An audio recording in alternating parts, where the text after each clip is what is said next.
Before I tell you how I lost everything, my home, my trust, and the family I built with my bare hands, hit that like button if you believe karma has a way of balancing the scales, and tell me in the comments where you're watching from. Because this story, this one, is about a legacy they tried to steal, and the price they paid for it. My name is Elias Mercer, and I'm 73 years old. 2 months ago, I watched my daughter and her husband come back from their grand trip to China, smiling, sunburnt, holding hands, the picture of success. They walked up the cobblestone path to the front door of the house they had just sold for $3.1 million. A house they believed was theirs. I watched from my armchair by the window, unseen, as Thomas, my son-in-law, slid the key into the lock. It fit perfectly.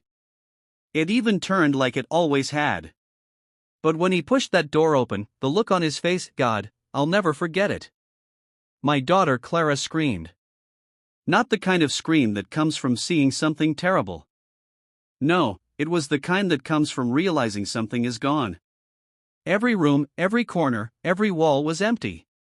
No furniture, no paintings, no memories, nothing but sunlight and silence echoing through bare floors. That scream, it sounded exactly like the one she let out when she was 7 and fell off her bicycle in our old backyard. A sound of pure, helpless terror. But this time, she wasn't crying over scraped knees.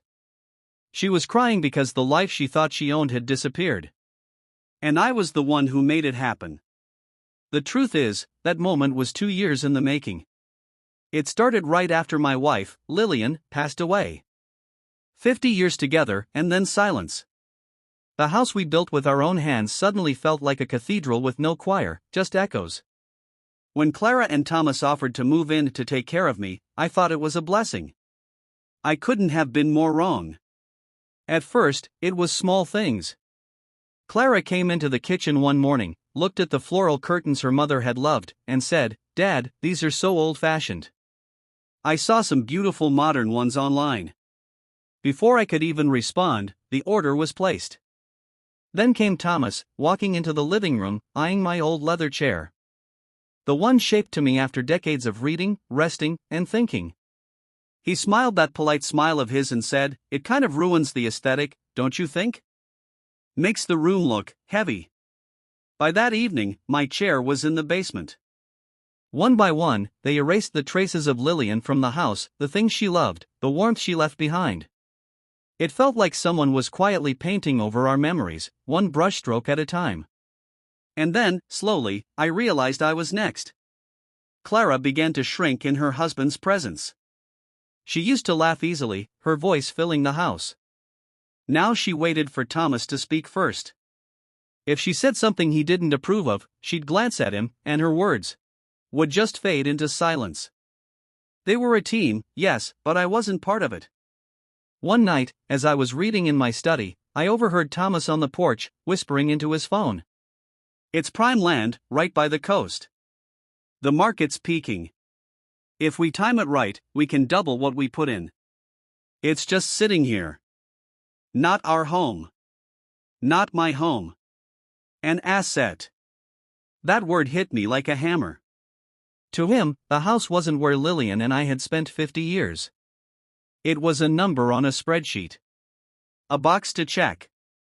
And I could feel it, slowly, day by day, he was trying to make me feel old. Weak. Replaceable. It started with the garden. Lillian's roses were still blooming. I was kneeling in the dirt, trimming the stems when Thomas came out holding a tablet. "You shouldn't be out here digging at your age, Elias. What if you fall?" He said it gently, like he cared, but his eyes were already measuring the yard, mentally turning it into a real estate listing. A few weeks later, he took my car keys. "It's just not safe for you to drive anymore," he said, smiling. "You can call me anytime. I'll take you wherever you need to go." He didn't mean to be kind. He meant to control.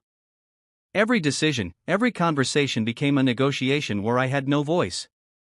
And Clara, my own daughter, just stood there, making excuses for him. At night, I'd walk through the house alone. Run my hand over the oak banister I carved myself.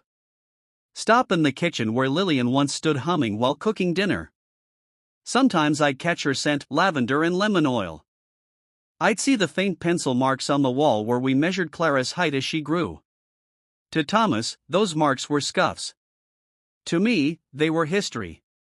And standing there, I realized something. They weren't just taking over my house. They were trying to take over me. My identity. My independence. My memory of Lillian. That's when I knew. I couldn't let them win. The breaking point came one night over dinner.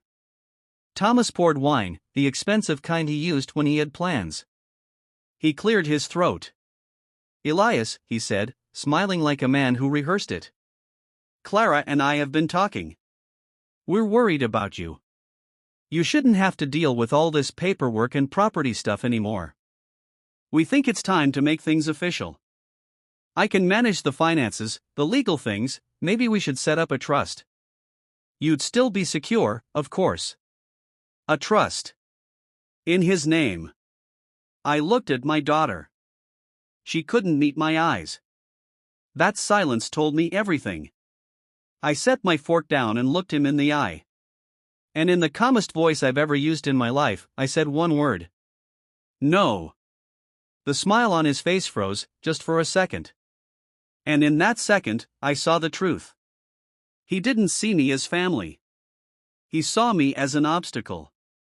And I realized something terrifying: he was patient enough to wait for me to disappear. But I had no intention of making it that easy for him. The days after that dinner were quiet. Too quiet. Thomas was polite, almost too polite. He'd knock before entering my study now, speak softly, and end every sentence with "sir." When a man like that starts showing respect all of a sudden, it's never a good sign. Clara tried harder too, calling me dad in a sweet voice, bringing me tea I didn't ask for, asking if I needed anything. But I could see it in her eyes. She wasn't looking at me. She was watching me, like a nurse observing a patient. They thought they were clever. They didn't realize I'd spent 50 years reading people while running construction crews, dealing with investors, architects, and every kind of snake in a suit. And now I was living with one. The call came on a Thursday afternoon. I was sitting in my study, sunlight spilling through the window, reading a book on architectural design. Lillian and I used to dream of building small homes for veterans after retirement. Funny thing about dreams, they don't die, they just wait in the dark for you to wake up again. My phone rang, cutting through the quiet. It was Clara. I answered. "Hey, Dad," she chirped, her voice bright, cheerful, and fake as a TV ad. "How are you feeling today?" I smiled faintly. "Still breathing, Clara. You don't have to check every day." "Oh, I just like hearing your voice," she said quickly. "You've been eating well, right? Taking your medicine?"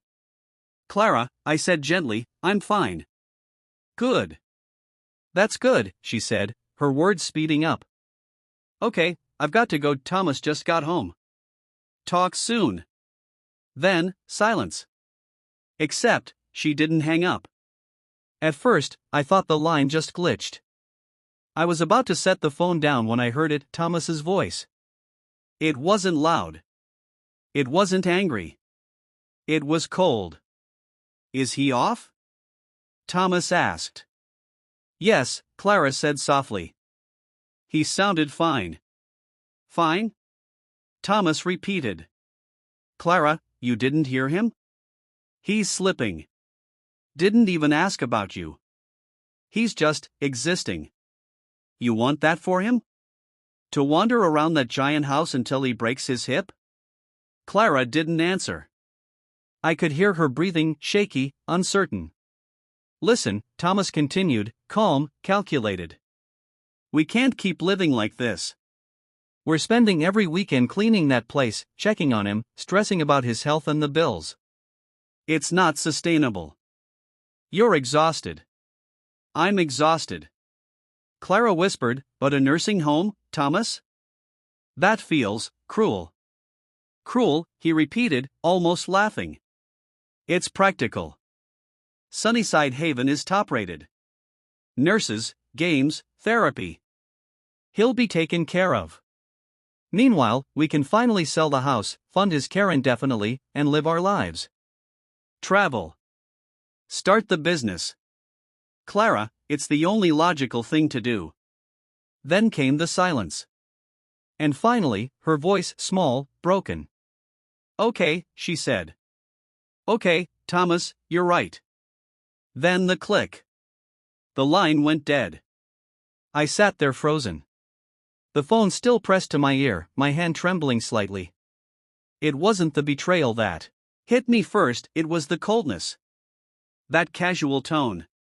The way my daughter agreed as if she was choosing a paint color, not my fate. For a long time, I didn't move. I just stared at the picture of Lillian on the mantel, her smile caught in a moment of sunlight at our 50th anniversary. I remembered the hospital room, the smell of disinfectant and lilacs. I remembered her holding Clara's hand, whispering through dry lips. Take care of your father, baby. He's strong, but he'll need you. And Clara had promised. I will, Mama. I promise. Now that promise was nothing but dust. Something inside me broke that day, but not in the way they expected. The pain settled deep, like concrete hardening. I realized what I had to do. This wasn't just about the house. It was about dignity. It was about Lillian's memory. And it was about showing them that the man they thought they could manipulate was still the same one who built this home from dirt and dreams. If they wanted a helpless old man, I'd give them one. I'd give them exactly what they wanted until they couldn't tell truth from performance. The next morning, I started my plan. At breakfast, I forgot my spoon on the counter. Halfway through my oatmeal, I let my hand tremble and dropped it on the floor. Clara jumped. Dad! Be careful. Thomas smirked, not even looking up from his tablet. Don't worry, honey. He's just getting old. I looked down at the spoon and muttered, oh, silly me. My voice cracked just enough. It worked. Later that afternoon, I told Thomas, looks like it might rain today. He looked at the bright blue sky and frowned. The forecast says clear, Elias. An hour later, I said it again, looking out the same window. Think we might get rain after all. This time, he stared at me with that smug patience of his. Right, Elias. Maybe you should get some rest. I nodded slowly, as if confused. Inside, I was smiling. Every look of pity, every sigh, every whisper between them, I welcomed it. Because each one brought me closer to the moment when they finally underestimate me completely. That's when I'd strike. That night, when they were asleep, I walked quietly to the kitchen. I opened the back door, stepped into the cool air, and looked up at the stars. I hadn't felt that alive in years. Tomorrow, I decided, I'd take the first real step. I'd call someone who still remembered who I was before they tried to rewrite me. Not my lawyer. Not my doctor. My oldest friend, Mason Thorne. We'd built our first house together back in '74. He was sharp, loyal, and more importantly, he owed me a favor or two. I took a deep breath, pulled out my old flip phone, and scrolled through the contacts. His name was still there, right above my wife's. But I didn't press call yet. I just stared at his name, thinking. Because this wasn't going to be about revenge. This was going to be about justice. I didn't sleep much that night. Every time I closed my eyes, I heard Thomas's voice again, calm, confident, planning my disappearance like a business transaction. By dawn, I was already up. The house was quiet, except for the faint hum of the refrigerator and the soft creak of wood settling with the morning chill. I sat at the kitchen table with a cup of black coffee, my mind racing through blueprints, not of buildings this time, but of people. When you've spent decades in construction, you learn that every structure has weak points. A wall looks solid until you know where the cracks are. And Thomas had plenty of cracks. I dialed the number. It rang twice before I heard that familiar gravelly voice. Elias? I'll be damned. Thought you'd forgotten how to use a phone. Mason, I said with a weary smile, I need a favor. There was a pause, then his tone changed. Serious. What kind of favor? The kind that needs to stay between us. He didn't ask questions. He never did. By afternoon, Mason's old pickup was parked discreetly at the edge of my driveway. We sat in my study, the door closed, blinds drawn. I slid an envelope toward him. Inside were copies of my property deeds, will, and some financial statements. I need you to hold these, I said quietly. If anything happens to me, you make sure Clara and Thomas get nothing. Mason raised a brow. That's serious, huh? I nodded. They're planning to put me in a home. Sell the place. Drain everything I built. He let out a low whistle. Your own blood?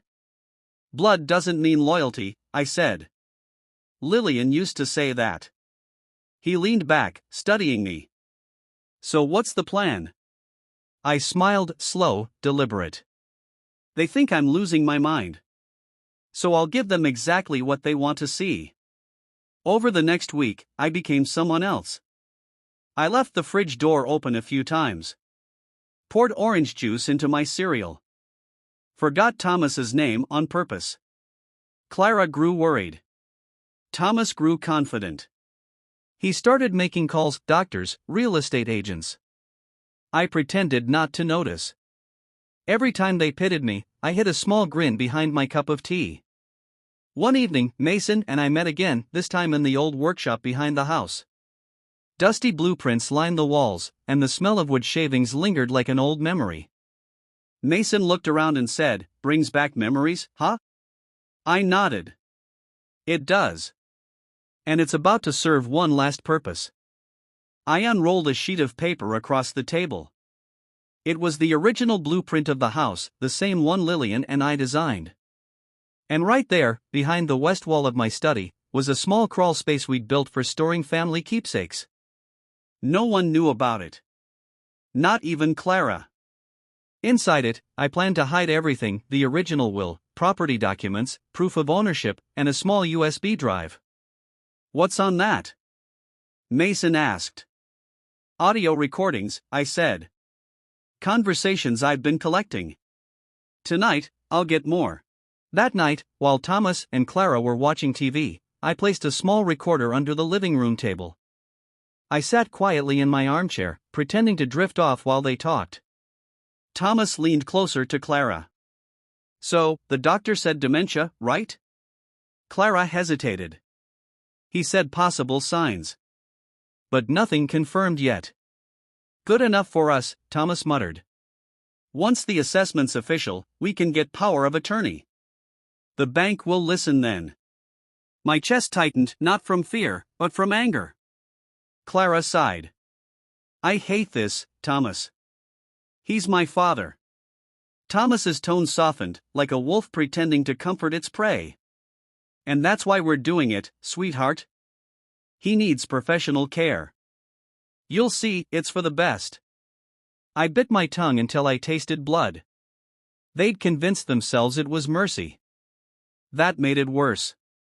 The next morning, Thomas mentioned they had a surprise for me. I smiled politely, though I already knew what it was. A doctor's visit. Unannounced. When the doorbell rang, a young psychiatrist walked in with a clipboard in that gentle, patronizing tone doctors use on children and old men. Thomas introduced him. This is Dr. Rowe. He's here to do a quick memory assessment. Just routine, Elias. I gave a small nod. Of course. For 30 minutes, I answered questions.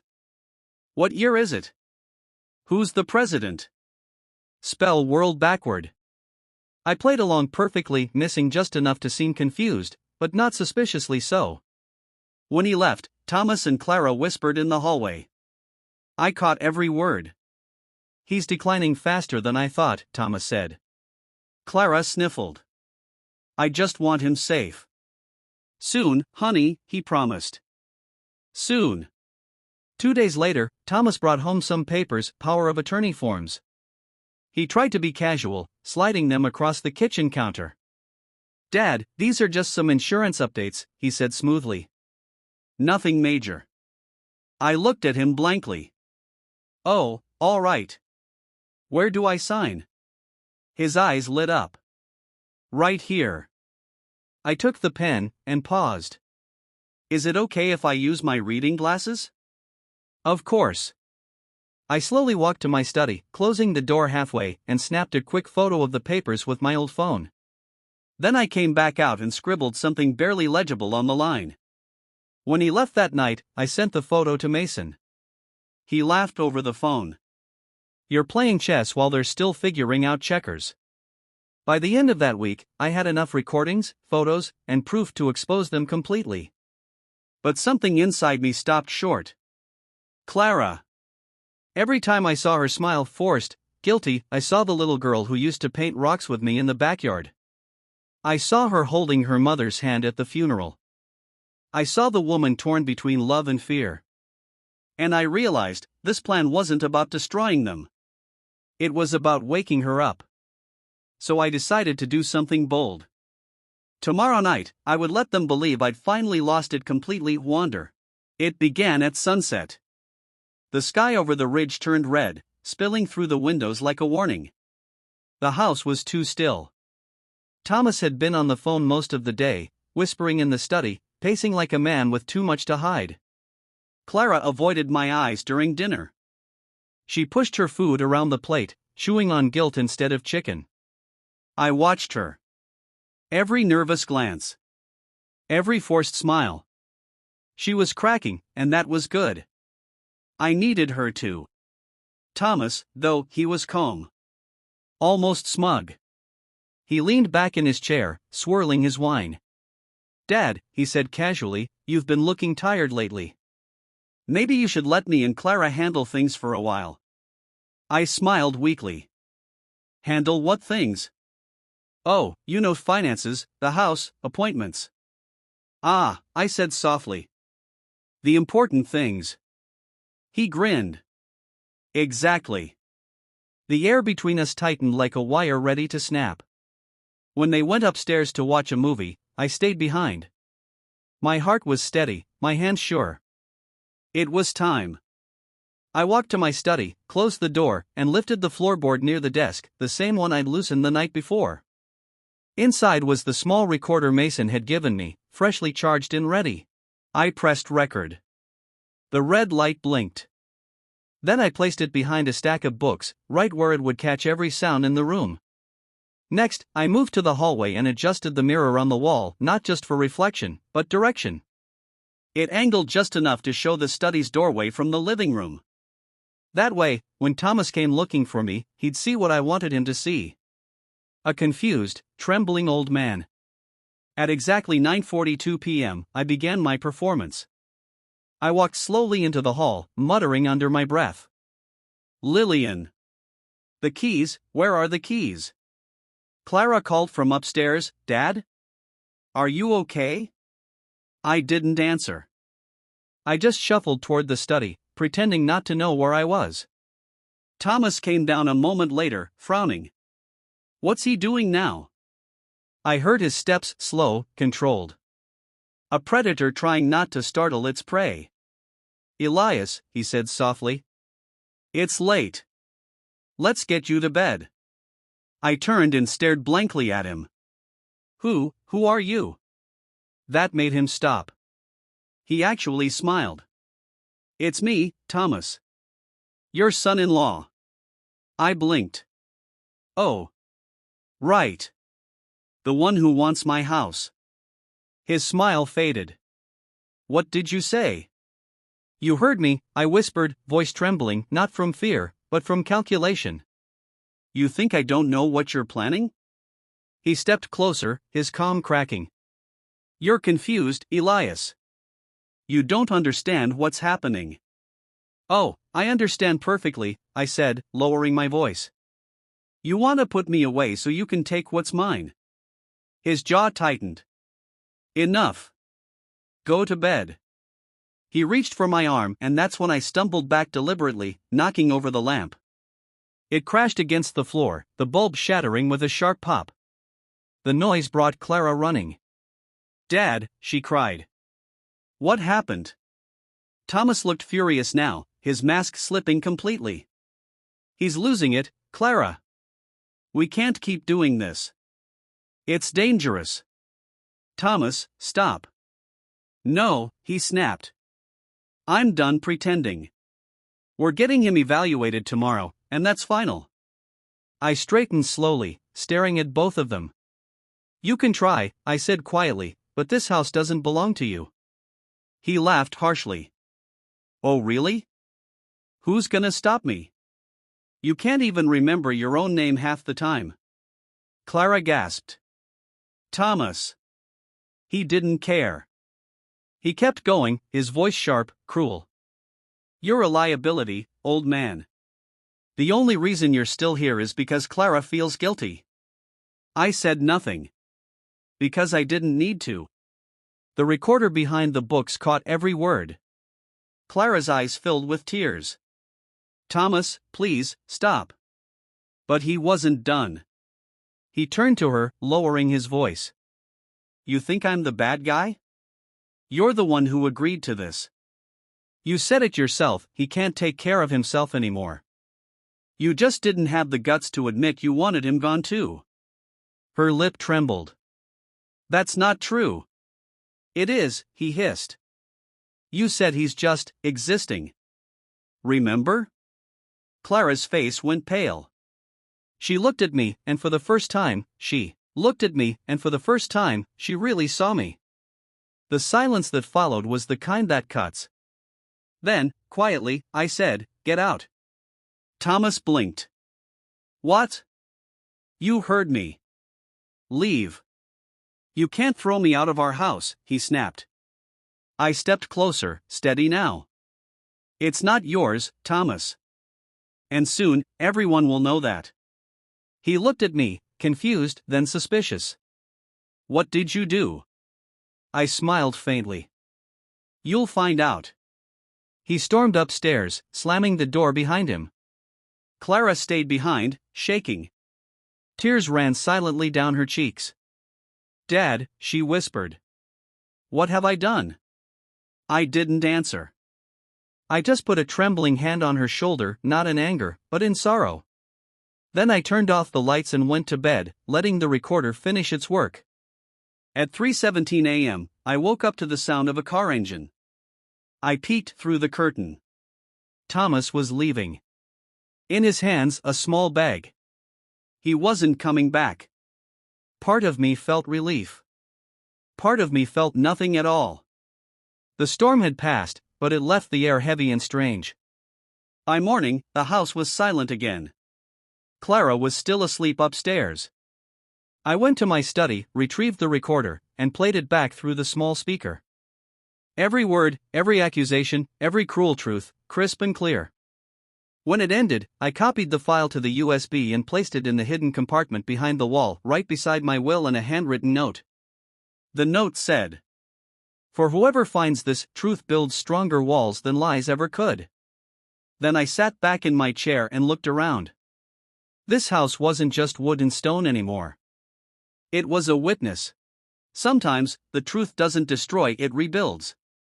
And sometimes, the ones who break your heart are the ones who need saving most. This is how my story ends, and how a single recording changed everything. Hit that like button if you believe karma never forgets an address. The morning after Thomas left, the house felt lighter. But not peaceful. Clara didn't come down until nearly noon. Her eyes were swollen, her face pale. She looked like someone who'd aged years overnight. I was sitting at the table, sipping coffee from my chipped old mug, the one Lillian gave me on our 30th anniversary. It read, "Built with love." When Clara walked in, I didn't speak. I just looked at her. She sat down across from me, hands shaking slightly. "I'm sorry," she whispered. "I didn't know how bad it got." I set the mug down carefully. "Didn't you?" Her lip trembled. I thought he cared. He said it was for your safety." I believed him. Belief, I said quietly, can be the most dangerous kind of blindness. Tears rolled down her cheeks. "What are you going to do now?" I didn't answer right away. I just looked out the window, sunlight spilling across the porch, birds landing on the railing like they owned the place. Then I said softly, I'm going to finish what I started. That afternoon, I called Mason again. He arrived within the hour, wearing the same dusty boots and skeptical grin. So, he said, the snake finally slithered off? For now, I replied. But I'm not done. He followed me into the study, where I handed him the USB drive and a folder full of papers. What's this? Everything, I said. Proof of what happened. Their plan. His words. Her guilt. All of it. Mason whistled low. You planning to take this to the police? I shook my head. No. I'm taking it to her first. That evening, Clara and I sat on the porch, the same place where Lillian and I used to drink tea and watch the sunset. Clara stared at her hands, silent. I reached into my pocket, pulled out a small recorder, and set it on the table between us. Listen, I said. When Thomas's voice filled the air, Clara froze. Every word, every manipulation, every cruel sentence came through sharp as glass. By the time it ended, she was crying quietly. I didn't want to believe it, she said. But hearing it, it's like waking up from a bad dream. I nodded slowly. Dreams end when you open your eyes. She wiped her face. What do you want me to do? Nothing, I said. This isn't about revenge. It's about truth. You needed to hear it. She looked at me, then really looked. Do you still hate me? I hesitated. Hate takes energy I don't have anymore. A small, broken smile flickered across her face. Then what will you do? I smiled faintly. Live. On my own terms. For the next few days, the house was quiet again, but it wasn't the silence of sadness anymore. It was the kind of quiet you get after a storm, when everything feels clean, washed, and fragile. Clara stayed with me, helping around the house. She cooked, she cleaned, and she barely spoke, not because she had nothing to say, but because she didn't know how to start over. I didn't push her. Some things can't be fixed with words. A week later, Mason came by with the papers. He handed them over and said, It's done. The will, the deeds, everything's been updated. Legally airtight.